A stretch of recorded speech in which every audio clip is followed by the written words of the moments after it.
Ya, sederhana tentu saja segala kepatuhan aturan main diberlakukan dan pastikan penegak hukum kita independen.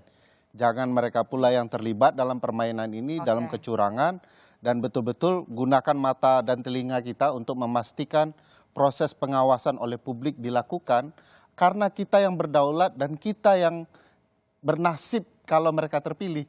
Nasib kita dipertaruhkan dengan pilihan kita. Oleh itu, karena itu bersama-sama kita mengawasi pemilu kita untuk jauh lebih baik ke depan, dan kemudian penegakan hukum kita dipastikan betul-betul diperuntukkan bagi keadilan kita, bukan keadilan para penguasa. Oke, Pak Rumadi, gimana tuh Pak Rumadi? Mengembalikan kepercayaan publik soal penegakan hukum. 2 poin, Mbak, yang ingin saya sampaikan. Yang pertama, sebenarnya kami sangat terbuka dengan berbagai masukan, kritik-kritik yang disampaikan oleh siapapun, ya. Asal kritik dan masukan itu berbasis data yang bisa kita tindak lanjuti.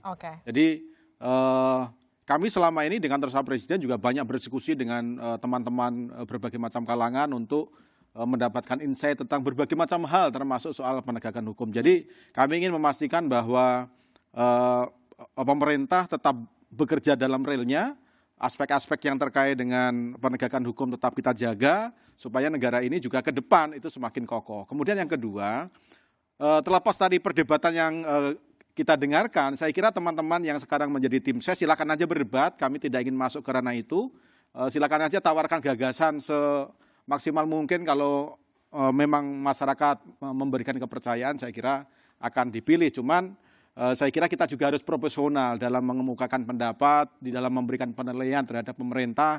Jangan hanya berdasarkan asumsi, kemudian satu kasus kemudian digeneralisir seolah-olah semuanya gelap gulita. Saya kira kita harus proporsional, ada ukuran-ukuran yang saintifik yang bisa kita gunakan untuk melihat berjalannya pemerintah ini. Termasuk soal kebebasan berpendapat, segala macam. Saya kira sekarang ini ruangnya masih diberikan sedemikian rupa, orang boleh mengkritik pemerintah tidak tanpa harus ada rasa takut dan lain sebagainya. Termasuk apa yang terjadi pada malam hari ini, kan saya kira bukti bahwa kebebasan berpendapat itu masih hidup di dalam negara. Tapi Mas, kalau boleh menimpali, bagaimana dengan kasus Haris Azhar dan Rocky Gerung dan masyarakat-masyarakat lain?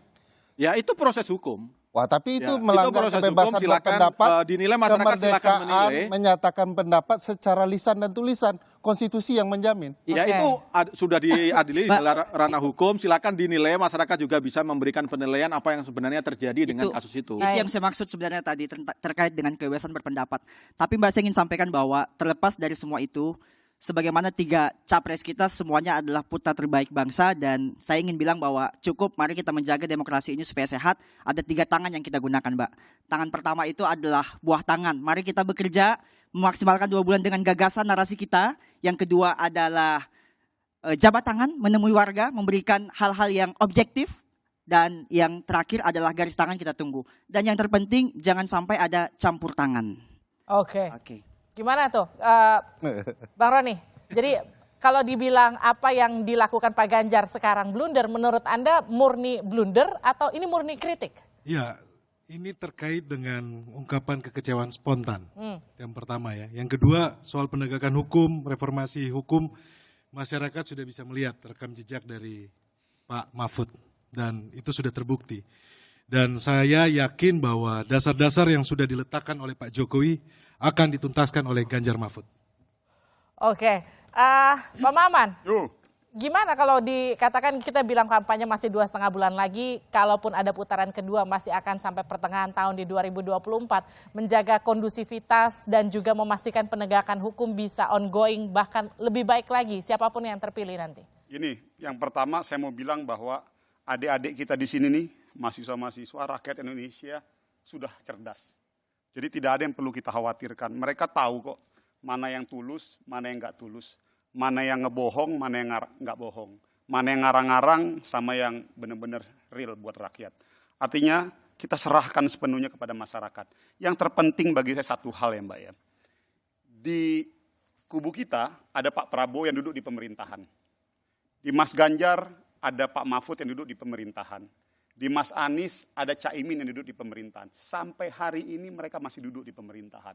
Yang ingin saya sampaikan, jangan hanya karena gara-gara urusan pilpres 2 bulan ke depan sekedar untuk menarik simpati publik, akhirnya kayak habis manis sepah dibuang.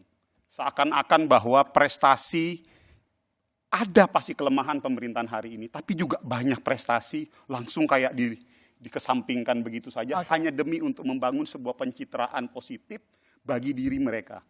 Yang terpenting bagi saya kita proporsional aja. Kalau memang ada prestasi di Pak Mahfud, saya akan bilangkan bahwa Pak Mahfud punya prestasi. Kalau memang ada kegagalan juga di Pak Mahfud, kita harus berani mengatakan bahwa ada kegagalan.